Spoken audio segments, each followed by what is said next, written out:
आज हम modern history में एक कदम और आगे बढ़ेंगे। हम गवर्नर जनरल की सीरीज में अगले लेक्चर की तरफ बढ़ रहे हैं और हमारे आज का लेक्चर में हम लॉर्ड वेलेस्ली कवर करेंगे। Very important person.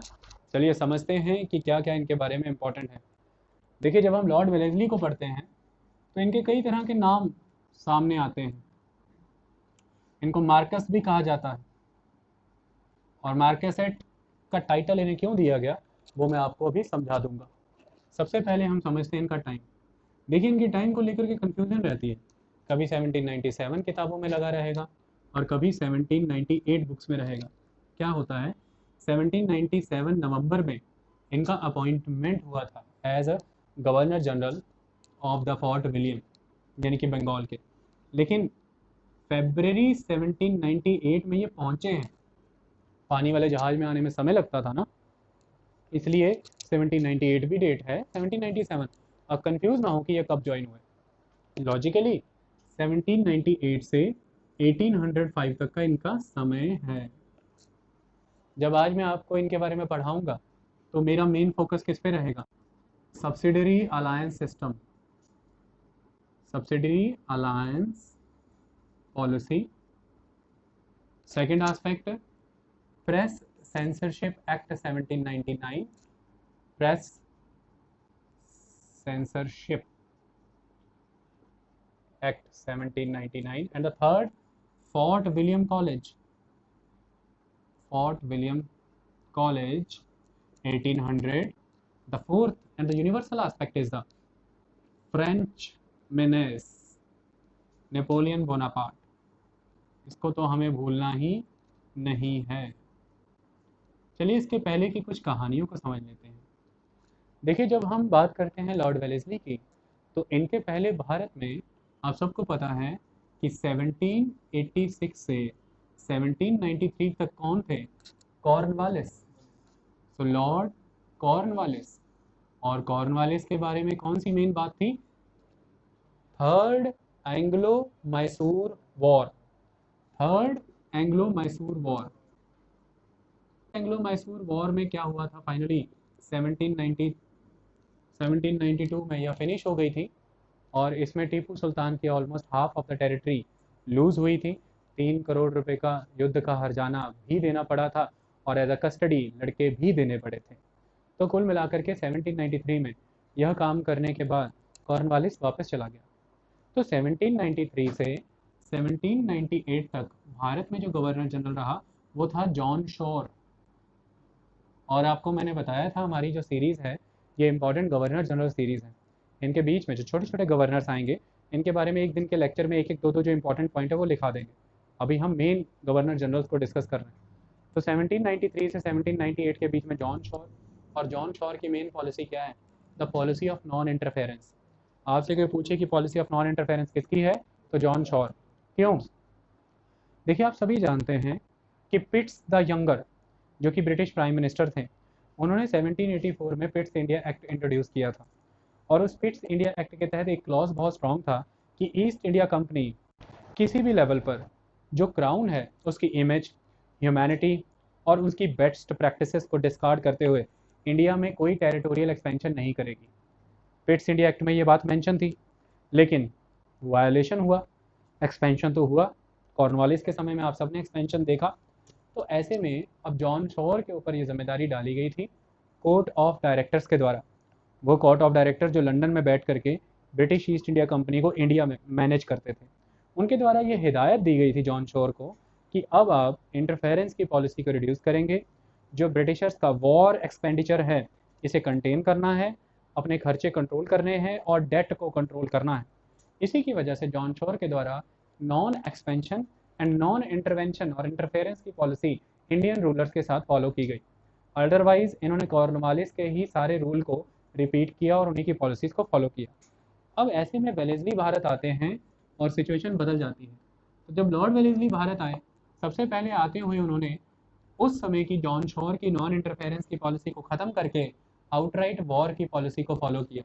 तो नॉन इंटरफेरेंस की पॉलिसी को अबेंडन कर दिया वेलेस्ली ने, और पॉलिसी यूज़ की या तो आउटराइट वॉर या सब्सिडरी अलायंस या assumption of the erstwhile subordinated Indian states, यानी कि जो अब तक स्टेट सबॉर्डिनेटेड थे ब्रिटिशर्स के, उनको डायरेक्ट अज्यूम कर लिया।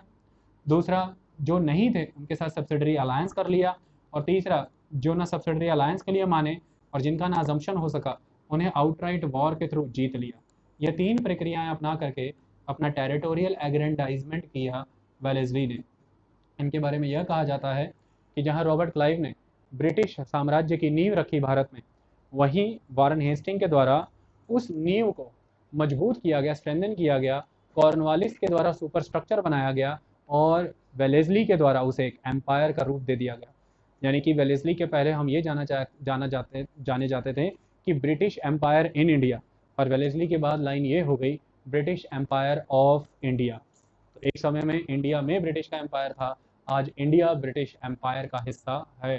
तो यह परिवर्तन वेलेस्ली लेकर के आया।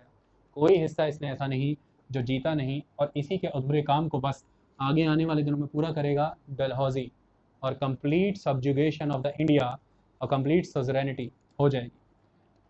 समझते हैं कौन सी ग्राउंड्स ने कंपेल किया वेलेस्ली को, क्या हुआ क्या नहीं हुआ।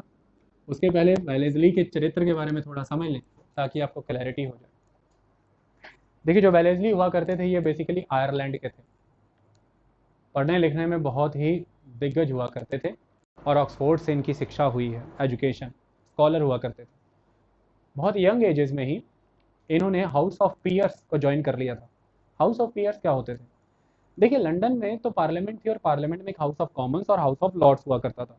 House of Common lower house, House of Lords upper house. लेकिन उस हाउस ऑफ कॉमन में पहुंचने से पहले वो जो ब्रिटेन है उसके जो सब्सिडरी स्टेट्स हैं, जैसे आयरलैंड था, स्कॉटलैंड था, वेल्स था, वहाँ पे हाउस ऑफ पीयर्स हुआ करते थे। आप पहले वहाँ पर सेलेक्ट होते थे। तो House of Peers of Ireland में सेलेक्ट होने के बाद इनकी एंट्री हाउस ऑफ कॉमन्स में हुई, और हाउस ऑफ कॉमन्स में अपना वर्चस्व दिखाने के बाद जो सबसे गुणी, ज्ञानी, मेहनती और हाईएस्ट डिसीजन मेकिंग सेक्शन थे वो हाउस ऑफ लॉर्ड तक जाते थे, और वेलेस्ली हाउस ऑफ लॉर्ड तक भी गए। वेलेस्ली ने केवल भारत में ही गवर्नर जनरल के तौर पर सर्व नहीं किया, ये फॉरेन सेक्रेटरी के तौर पर भी कार्य करते रहे, और फ्रांस के सारे मोडस ऑपरेंडाई को वर्ल्ड लेवल पर ख़त्म करने का जिम्मा भी वेलेस्ली को जाता है। तो कुल मिलाकर के ये सारी चीज़ों के लिए वेलेस्ली जाने गए। इन्हें लंबे समय तक 5 साल तक बोर्ड ऑफ कंट्रोल में सर्व करने का मौका मिला। आप जानते हैं कि 2 बॉडीज़ लंदन में बनी हुई थी। एक जो ईस्ट इंडिया कंपनी को कंट्रोल करती थी वो थी कोर्ट ऑफ डायरेक्टर, जिसे share holder of the company चुनते थे वाया द इलेक्शन, और दूसरी जो ब्रिटिश गवर्नमेंट के इंटरेस्ट को ईस्ट इंडिया कंपनी को रिप्रेजेंट करती थी वो था बोर्ड ऑफ कंट्रोल। मतलब लंदन में 2 दफ्तर थे, एक कोर्ट ऑफ डायरेक्टर का जिनके डायरेक्टर्स की ताकत थी कि वो ईस्ट इंडिया कंपनी के कमर्शियल ऑपरेशंस को कंट्रोल करते हैं, और एक वहाँ पे दफ्तर था बोर्ड ऑफ कंट्रोल का, जिसमें नुमाइंदे वहाँ की सरकार यानी कि पार्लियामेंट एंड क्राउन की मर्जी से बैठते थे, और वो पॉलिटिकल इंटरेस्ट ब्रिटेन का, military interest, diplomatic interest, foreign interest, सारे इंटरेस्ट सर्व कराते थे ईस्ट इंडिया कंपनी से इंडिया में। ऐसे में इस बोर्ड ऑफ कंट्रोल में लगभग 5 साल तक सर्व करने का मौका मिल चुका था इसको, इस पर्सन वेलेस्ली को। तो ऐसा तो नहीं था कि भारत का ऐसे ज्ञान नहीं था, भारत में सर्व करने के लिए वही आएगा जिसे भारतीय ज्ञान संपूर्ण होगा। तो इसे इंडिया के बारे में बहुत स्ट्रॉन्ग नॉलेज हुआ करती थी, ये इसका इंपॉर्टेंट एस्पेक्ट था। इसी कारण से इसे भारत में भी अपॉइंटमेंट मिली, और फाइनली ये गवर्नर जनरल के तौर पर इंडिया पहुंचा। अब आने के बाद ये क्या करता है समझ लेते हैं। देखिए, गवर्नर जनरल के तौर पर जब ये भारत आए हैं, उसमें आने के बाद इनके सर पे जो एक डर मंडरा रहा था वो था नेपोलियन बोनापार्ट। इनकी सारी पॉलिसी और इस समय के भारत के सारे एक्ट नेपोलियन बोनापार्ट पे ही टिके हुए हैं। इसी चीज़ को हमें इंश्योर करना है। क्या कंसेप्ट है इसका, आइए समझते हैं। देखिए, जब हम भारत की बात करते हैं तो भारत में एक इम्पॉर्टेंट कंसेप्ट हमें क्या नज़र आता है, यहाँ पर डच ईस्ट इंडिया कंपनी भी थी, पोर्तुगीज ईस्ट इंडिया कंपनी भी थी, फ्रेंच भी थे, डेनिश भी थे, ब्रिटिश भी थे, सभी अपना अपना इकोनॉमिक इंटरेस्ट सर्व कर रहे थे। ऐसे में फ्रांस और ब्रिटेन ये 2 कंट्रीज वर्ल्ड लेवल पर कॉलोनियलिज्म कर रहे हैं, और इनके खुद के कॉन्टिनेंट यानी कि यूरोप में इनके बीच में राइवलरी है, क्योंकि दोनों कॉलोनियल हैं, दोनों इम्पीरियल हैं। तो जो इनकी राइवलरी इनके अपने यूरोप में है, होम कंट्रीज़ में, वो कंटिन्यू होती थी हर कॉन्टिनेंट में जहाँ जहाँ पर ये एग्जिस्ट करते थे। ऐसे में इंडिया में भी Britain and French east India company के बीच में राइवलरी रही, और इसकी शुरुआत और इसका अंत आपने 3 कार्नेटिक वॉर्स में देखा।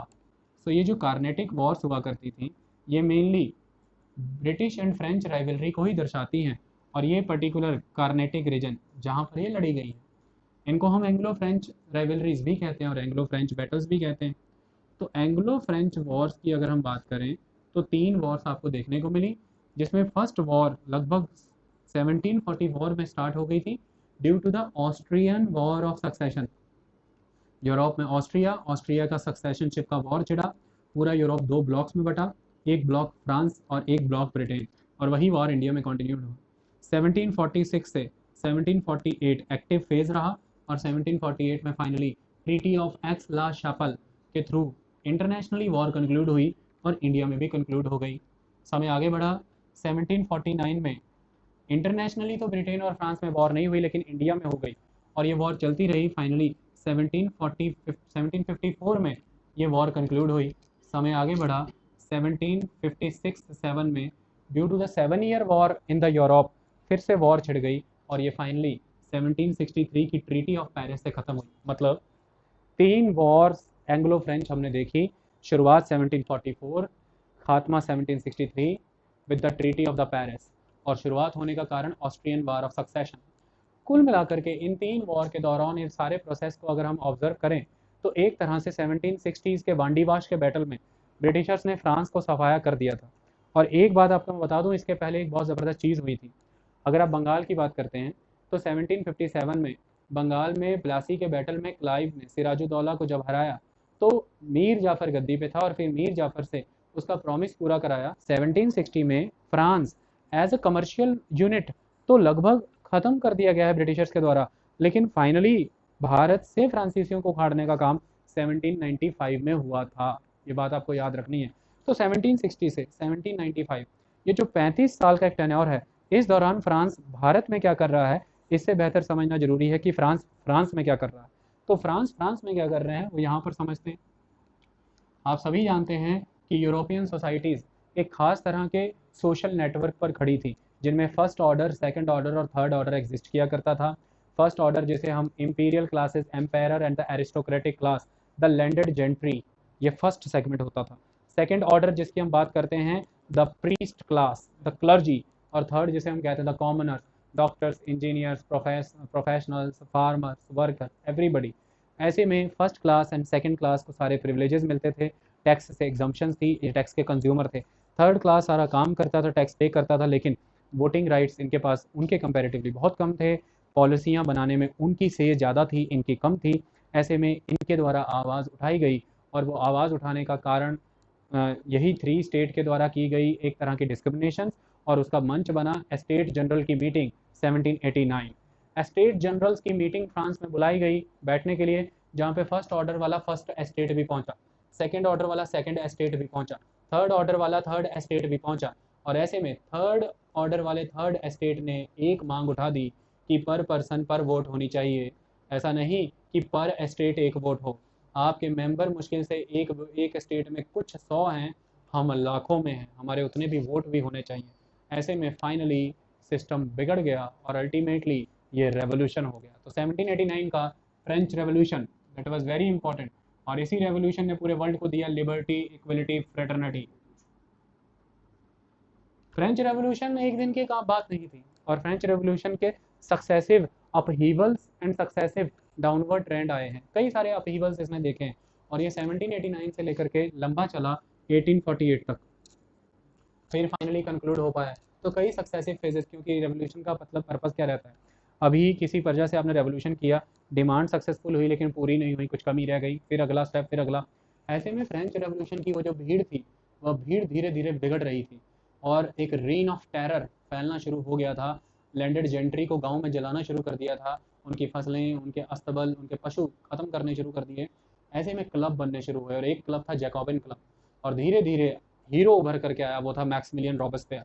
तो 1792 मैक्सिमिलियन रॉबेस्पियर का पीरियड है।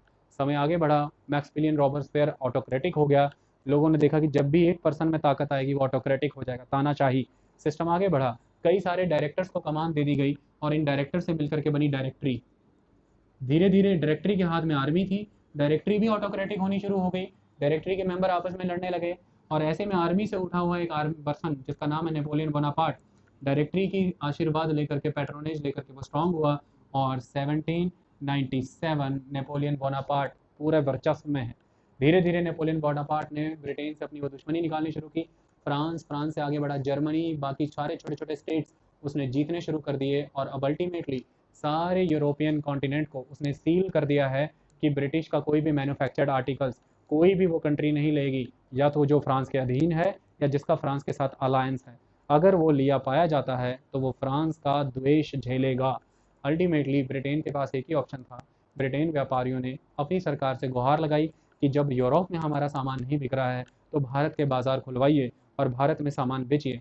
ऐसे में कहाँ रुक रहा था नेपोलियन, आगे बढ़ता चला जा रहा था और आगे बढ़ते बढ़ते नेपोलियन ने इजिप्ट जीत लिया, सीरिया जीत लिया और अब उसकी नेक्स्ट प्लानिंग थी कि अफगानिस्तान के हेरात से होते हुए भारत में एंटर करेगा 1 लाख की सेना के साथ और सबसे इम्पोर्टेंट ब्रिटिश एम्पायर का सिंबल इंडिया भी जीत लिया जाएगा और पूरे वर्ल्ड से ब्रिटिश एम्पायर खत्म किया जाएगा। इस सोच से चल रहे नेपोलियन के दौर में भारत में एंट्री होती है वेलेस्ली की। ओके, देखिए जब हम नेपोलियन की बात करते हैं ये सारा एरिया जीतते हुए इजिप्ट और सीरिया उसकी तरह जीत लिया गया था। मोडस ऑपरेंडी ये था कि आज का भारत जो आप देखते हो ये इस तरह से भारत है। पहले पाकिस्तान भी इंक्लूडेड था, बहुत बड़ा एरिया, नेपाल, भूटान या बांग्लादेश, म्यांमार, इस तरह का सब कॉन्टिनेंट कैरेक्टर हुआ करता था। अब यहाँ तक आपके बॉर्डर है, अगर वो ईरान के साथ एग्रीमेंट करके वाया हेरात यहाँ तक आ जाते हैं तो वो आपकी बॉर्डर में एंटर कर गए, टेरिटरी में एंटर कर गए, तो यहाँ तक आ जाना नेपोलियन का थ्रेट था इंडिया के। तो दूसरी बात, नेपोलियन ने एग्रीमेंट्स किए थे, वो ईरान के साथ लगातार बातचीत में था कि मुझे आपको as a base service provide करनी है। वो अफगानिस्तान की बातचीत में था कि मैं हेरात के वाया एंटर करूंगा और उस समय के Russian ruler the jar Paul के साथ उसका अग्रीमेंट हो रखा था कि रशिया उसे समर्थन देगा। ये सारी चीज़ों के साथ वो भारत की तरफ बढ़ रहा था। ऐसे में वेलेस्ली के सामने यह लक्ष्य था कि वो कैसे भारत में घुसने से नेपोलियन को रोक सके। अगर नेपोलियन आ जाता तो खत्म हो जाता सिलसिला। ऐसे में वेलेस्ली की पॉलिसी बनती है और उसने कार्य किया। लेक्चर चलते हुए अब मैं बता रहा हूँ, कोई दिक्कत नहीं। समझते हैं क्या क्या कार्य किया। आइए, एक कहानी ऐसी पाई जाती है कि जब अफ्रीका के केप ऑफ गुड होप होते हुए वेलेस्ली भारत आ रहा है, ठीक उसी समय में मॉरिशियस से टीपू सुल्तान का नुमाइंदा एनवॉय भी बगल वाले पानी के जहाज में इंडिया आ रहा है। मॉरिशियस फ्रांस के लोगों का गढ़ हुआ करता था। तो कुल मिलाकर के इस समय तक ऐसा कहा जाता है कि टीपू सुल्तान कोलैबोरेशंस में था, टीपू सुल्तान एक्सचेंज कर रहा था इंफॉर्मेशन और टीपू सुल्तान एक तरह का अलायंस क्रिएट कर रहा था फ्रांसीसियों के साथ। देखिए टीपू सुल्तान का जिक्र क्यों होता है बार बार। टीपू सुल्तान 1792 तक थर्ड एंग्लो मैसूर वार हार करके अपनी 50% लैंड हार चुके थे, लेकिन इतना रेवेन्यू लॉस होने के बावजूद भी टीपू की जील खत्म नहीं हुई थी। आज भी टीपू ने अपने प्रयासों से अपने रेवेन्यू को इंक्रीज करके इंग्लिश के कंपैरेटिवली सबसे स्ट्रॉन्ग आर्मी मेंटेन कर रखी थी, यानी कि आज भी वो एक बहुत बड़ा चैलेंज हुआ करता था ब्रिटिशर्स के लिए। दूसरी बात, टीपू एक आम योद्धा नहीं था। टीपू भारतीय शासकों में सबसे भिन्न इसलिए पाया गया क्योंकि टीपू वो कर रहा था जो ईस्ट इंडिया कंपनी करती थी। टीपू ने एक कंपनी बनाई थी जिसका काम था trading and commercial act manage करना, यानी कि टीपू वो शासक था जिसने उस समय सरकारी खर्चे पर गवर्नमेंट ऑर्गेनाइजेशन के तौर पर एक कंपनी खड़ी की थी जो ट्रेड एंड कॉमर्स ऑर्गेनाइज करेगी। टीपू ने बहुत सी कमोडिटीज मोनोपोलाइज कर दी थी, जो मालाबार के कोर्ट से सिर्फ टीपू की कंपनी और टीपू ही ट्रेड कर सकता है। टीपू ने बहुत सारे एग्रीकल्चर प्रोडक्ट्स को मोनोपोलाइज कर दिए थे। ये टीपू की खासियत थी। टीपू के ने अकाउंट डिपार्टमेंट और रेवेन्यू अकाउंट खास तौर पर बनाया जो ट्रेड को ही मैनेज करेगा। टीपू ने यूरोपियन से अपनी आर्मी ट्रेंड कराई थी जो अपने आप में बहुत यूनिक था। टीपू के द्वारा एक सेकुलर स्टेट बनाने की कोशिश उस समय में की गई।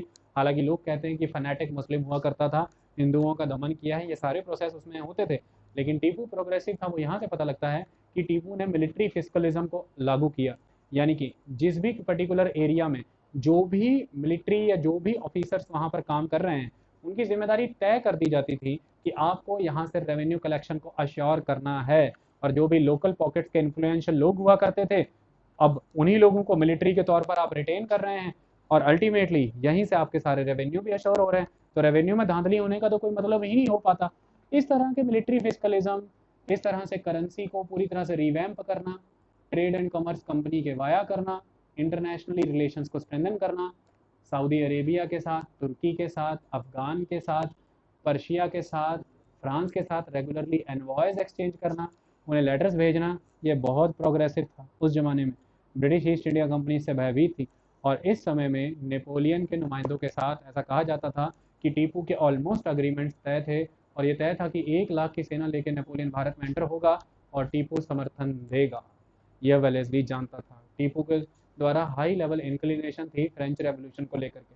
टीपू ने जैकोबिन क्लब भी ज्वाइन किया और टीपू के द्वारा द ट्री ऑफ लिबर्टी भी भारत में श्रीरंगपट्टनम में लगाया गया था। ये सारी बातें बताती थी कि टीपू किस लेवल तक इन्फ्लुएंस था। कितनी बड़ी बात है कि टीपू उस समय के इंटरनेशनल मूवमेंट से प्रभावित है, टीपू उन पर नज़र रख रहा है और टीपू वर्ल्ड लेवल पर अरेबिया, तुर्की और फ्रांस को लेटर भेज रहा है कि हम एक यूनिफाइड अलायंस बना के पूरे वर्ल्ड से ब्रिटिशर्स को ख़त्म करें। आप इमेजिन करिए, एक पावर टीपू को भारत में ख़त्म करना चाहती है ब्रिटिश, और टीपू उन्हें पूरे वर्ल्ड से ख़त्म कर देना चाहता है एक अलायंस बना करके। ये ब्रिटिशर्स को बर्दाश्त नहीं था।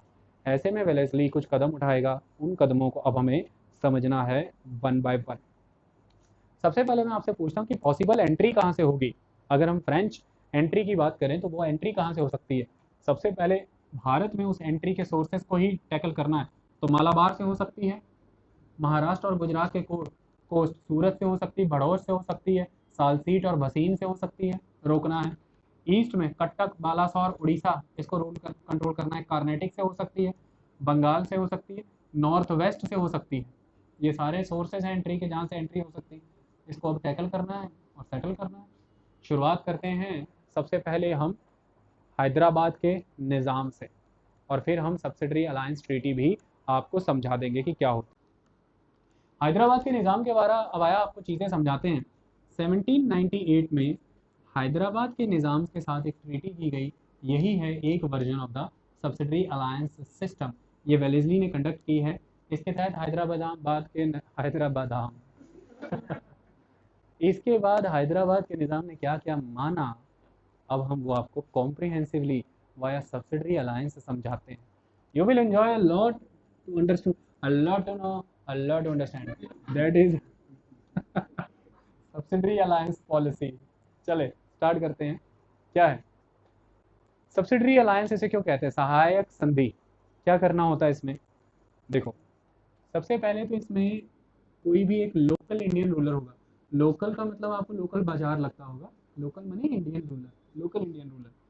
ये जो लोकल इंडियन रूलर है, इसमें कोई भी हो सकता है। अवध के नवाब हो सकते हैं, हैदराबाद के निज़ाम हो सकते हैं, मैसूर के टीपू हो सकते हैं, मराठा भी हो सकते हैं, तंजौर हो सकता है, कार्नेटिक हो सकता है, सूरत हो सकता है, एनीबडी। वो अभी समझाएंगे। लोकल इंडियन रूलर से क्या शर्त रखी जाएगी?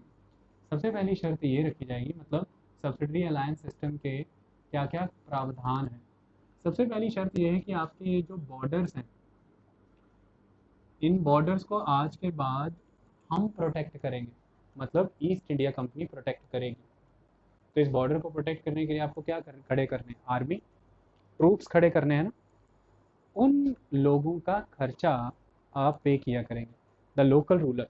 तो इंडियन रूलर को ये जिम्मेदारी दी गई कि आपके बॉर्डर्स को हम प्रोटेक्ट करेंगे, लेकिन उनको प्रोटेक्ट करने के लिए जो उस आर्मी मैन का खर्चा होगा, जो सैलरी होगी, वो आपको पे करनी है। किसको पे करनी है?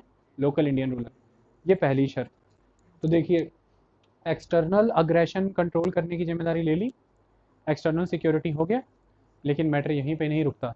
इंटरनल सिक्योरिटी का क्लॉज सबसे बड़ा पेंच है, जिसके नाम पर आज की डेट में राष्ट्रपति शासन लगा दिया जाता है ना।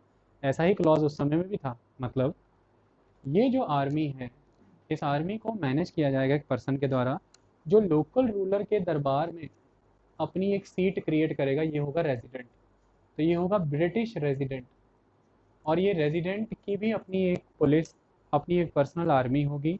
रेजिडेंट के रहने का अपना एक एरिया होगा। और अल्टीमेटली ये जो रेजिडेंट यहाँ पर रह रहा है, इसकी ड्यूटी होगी कि ये इस पूरे स्टेट के law and order and internal security को ऑब्जर्व करे और चेक करे, और अगर प्रॉब्लम हो तो फिर उसको मैनेज करे। क्यों? आपके एक्सटर्नल बॉर्डर्स कभी भी प्रोटेक्ट नहीं हो सकते अगर इंटरनल सिक्योरिटी नहीं है। इंटरनल सिक्योरिटी मैनेज करना इज़ इम्पॉर्टेंट। इसलिए इस तर्क के आधार पर रेजिडेंट बैठेगा, जो कम्युनिकेट करेगा, लोकल रूलर और कंपनी के बीच का कम्युनिकेटर होगा, जो दरबार की गतिविधियों को ऑब्जर्व करेगा। अब ये तो नवाब को नहीं कह सकते थे, कंपनी के लिए तो ये वही करेगा, लेकिन उसको कहा गया कि ये इंटरनल लॉ एंड ऑर्डर और इंटरनल सिक्योरिटी सिचुएशंस को ऑब्जर्व करेगा। नीड होने पर ये एकदम से आपको हेल्प देगा, क्योंकि बहुत सी ताकतें ऐसी हैं जो बाहरी आक्रमण करने के लिए भीतर से ख़राब करना शुरू करती हैं, तो वो भी हमारा ऑफिसर ऑब्जर्व करेगा। ओके, ये इंपॉर्टेंट क्लॉज यहाँ पर आ गया। इसकी सैलरी, इसकी आर्मी और इसकी पुलिस की सैलरी भी आप पे करेंगे। ये पहला क्लॉज था। तो इसके बेसिस पर काफ़ी बड़ी कॉन्टिजेंट इस्टेब्लिश करा ली गई। दूसरा क्लॉज क्या है कि ये जो भारतीय रूलर है, इसके बगल में एक और रूलर है, यहाँ पर भी रूलर है, ये एक दूसरे के लिए नेबर प्लस फॉरेनर हुआ करते थे, क्योंकि तब इंडिया को एज अ कंट्री तो ये अज्यूम ही नहीं करते थे। तो कुल मिलाकर के ये कहा गया कि आप आज के बाद किसी भी तरह के फॉरेन रिलेशंस, किसी भी तरह की वॉर की ट्रीटी, किसी भी तरह की पीस की ट्रीटी हमारी मीडिएटरशिप के दौरान ही करेंगे। यानी कि आपको हमारी मीडिएशन एक्सेप्ट करनी होगी, हम आज के बाद मीडिएटर होंगे। आप किसी भी तरह का फॉरेन रिलेशन मेंटेन नहीं कर सकते हमारी मीडिएशन के मध्यस्थता के बिना। आप कोई भी शांति वार्ता नहीं कर सकते हमारी मध्यस्थता के बिना। आप युद्ध नहीं छेड़ सकते हमारी मध्यस्थता के बिना। कारण अभी समझाऊंगा, अभी इतना समझ लो। अगला क्लॉज, आप किसी भी तरह की कोई यूरोपियन कंपनी को अगर अनुमति देते हैं यहाँ पर कार्य करने की अपनी टेरिटरी में, आपको हमारी अनुमति लेनी होगी। मतलब हमारे कंसेंट और परमिशन के बिना आप किसी यूरोपियन इकोनॉमिक और कमर्शियल वेंचर को काम नहीं करने देंगे। आप हमारी परमिशन के बिना किसी यूरोपियन को किसी तरह की जॉब में रिक्रूट नहीं करेंगे, कोई अदर मॉडस ऑपरेंडाई या कोई अदर ट्रेनिंग प्रोसेस में नहीं लेंगे। उसके लिए आपको हमारी सहमति लेनी जरूरी होगी। और हमारे द्वारा ये जो भी कार्य किए जा रहे हैं, इन कार्यों के तहत या तो आप मॉनेटरी सेंस में हमें पैसा दे दें, या सैलरी हम दे दें, आप उसे सब्सिडाइज कर दें, या अगर आप नहीं पैसा दे सकते ये सारी चीज़ें, तो आप एक टेरिटरी कार्व आउट करके दें अपने ही एरिया से, जहाँ से हम सेना का और बाकी सारा खर्चा निकालेंगे। इसके तहत एक बहुत इंपॉर्टेंट क्लॉज था, आपने देखा ऐसे में तो जिस रूलर ने सब्सिडरी अलायंस किया उसका कुछ भी बचा ही नहीं। इसमें यह प्रॉमिस किया गया था कि जो इंटरनल आपके जो अफेयर्स हैं उसमें कंपनी दखल नहीं करेगी। आपका इंटरनल मैटर इंटरनल रहेगा, मतलब बॉर्डर को हम प्रोटेक्ट कर रहे हैं but internal affair of the state वो आपके होंगे। लेकिन यहाँ पे एक पेंच है, लॉ एंड ऑर्डर आपने बोल दिया कि हम देखेंगे, इंटरनल सिक्योरिटी हम देखेंगे। तो हर सिचुएशन ही तो लॉ एंड ऑर्डर को ख़राब करती है। अगर रेवेन्यू कोई नहीं दे रहा और नवाब ने 4 ऑफिसर भेज दिए, ज़मींदारों से जंग छिड़ गई, ये भी तो लॉ एंड ऑर्डर की सिचुएशन है। तो आप इंटरवीन कर गए कि नहीं कर गए? तो एक तरफ आप कह रहे हो कि इंटरनल अफेयर में आप दखल नहीं करोगे, दूसरी तरफ आप कह रहे हो इंटरनल सिक्योरिटी और लॉ एंड ऑर्डर आप मेंटेन करोगे। तो बस फिर ये पेंच फंस गया। अब ये सारे क्लॉजेस फॉलो करते हुए असल में क्या क्या लाभ हुए अंग्रेजों को और क्या नुकसान हुए भारतीयों को, वह समझते हैं। देखिए, सबसे पहला एस्पेक्ट यहाँ पर जो सब्सिडरी अलायंस सिस्टम है ना, इसके बारे में एक बात ये है फेमस, जब भी आपको एमसीक्यू या मेंस का क्वेश्चन आता है कि सब्सिडरी अलायंस सिस्टम किससे जुड़ा हुआ है, तो answer is Lord Wellesley. But अगर आपसे कोई पूछे कि सब्सिडरी अलायंस सिस्टम का इंस्ट्रूमेंट वेलेस्ली ने दिया, बिल्कुल भी नहीं। सब्सिडरी अलायंस सिस्टम के इंस्ट्रूमेंट की शुरुआत सबसे पहले भारत में फ्रेंच गवर्नर डुप्ले ने की थी। सबसे पहले भारत में फ्रेंच गवर्नर डुप्ले के द्वारा की गई थी। और इसका पहला क्लियर कट एविडेंस हमें हैदराबाद के उस समय के निज़ाम के साथ जो डुप्ले के करार हुए थे उसी में नज़र आता है। उसी में डुप्ले ने ये मेंशन कर दिया था कि आपके बॉर्डर हम प्रोटेक्ट करेंगे, फॉरेन रिलेशंस हम मैनेज करेंगे, एक रेजिडेंट आपके दरबार में बैठेगा, लॉ एंड ऑर्डर को हम ऑब्जर्व करेंगे, और आप किसी अदर यूरोपियन को सर्विसेज में नहीं रखेंगे, कोई यूरोपियन कंपनी को नहीं रखेंगे। इसे ही आगे जा करके 1765 में बक्सर के बैटल के बाद ट्रीटी ऑफ इलाहाबाद में यूज़ किया क्लाइव ने, जब वो इलाहाबाद की ट्रीटी अवध के साथ साइन की। और उस ट्रीटी में क्लाइव ने यह कहा था अवध को कि आपके बॉर्डर हम प्रोटेक्ट करेंगे, आप कोई भी फॉरेन रिलेशन नहीं मेंटेन करेंगे, वॉर एंड पीस हमारे थ्रू होगा। अल्टीमेटली इसी को एक नए स्टेप में जा कर के फिर से अप्लाई किया 1797 में अवध के ही ऊपर। 1798 में वेलेस्ली के द्वारा हैदराबाद के निज़ाम के साथ, 1800 में फिर से हैदराबाद का निज़ाम, 1801 में अवध के साथ, 1802 में बसीन की संधि एक तरह से पेशवा के साथ, 1803-4 में सिंधिया, भोंसले और फिर यशवंत राव होलकर के साथ। तो कुल मिलाकर के सब्सिडरी अलायंस ट्रीटी का इंस्ट्रूमेंट डुप्ले से होते हुए क्लाइव और क्लाइव से होते हुए वेलेस्ली तक आया। वेलेस्ली को क्रेडिट जाता है इसे पूरी तरह से आर्टिकुलेट करना, फॉर्मुलेट करना, ऑर्गेनाइज करना एंड एक स्ट्रक्चर प्रोवाइड करके लॉजिकली एग्जीक्यूट करना।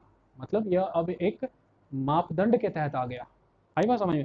पहले ये इंसिडेंटल हुआ करती थी कि जैसे इंसिडेंट हुआ उससे जो नियम बन गए वह बना लिए, लेकिन अब ये इंसिडेंटल नहीं थी, यह अब एक ऑर्गेनाइज्ड एजेंडा था। अब इसको लेके ही चलते हो आप, इसी के थ्रू कार्य होना है। आई बात समझ में?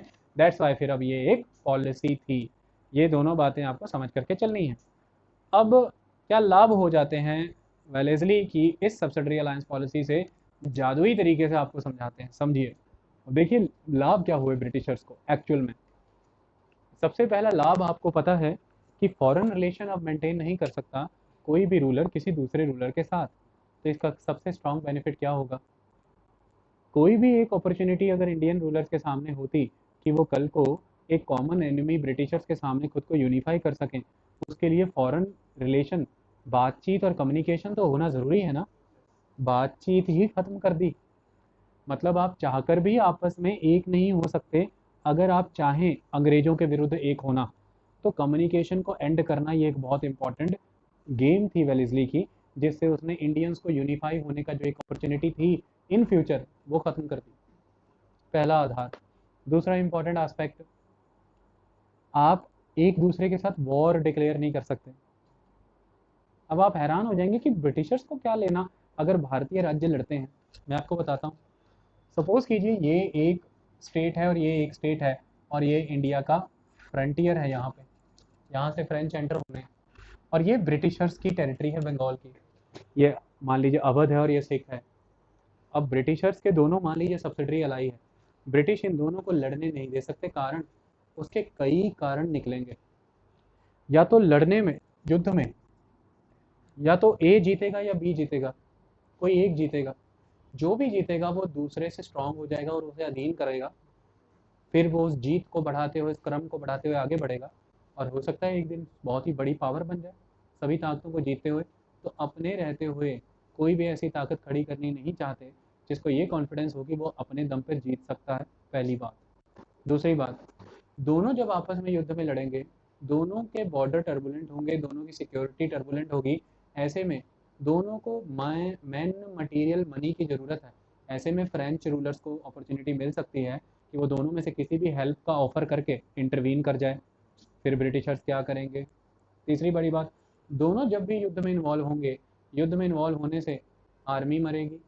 और ब्रिटिशर्स ने सब्सिडरी अलायंस करके बॉर्डर पे आर्मी अपनी खड़ी कर रखी, और आर्मी के मरने से नुकसान किसका है? अल्टीमेटली ब्रिटिशर्स का।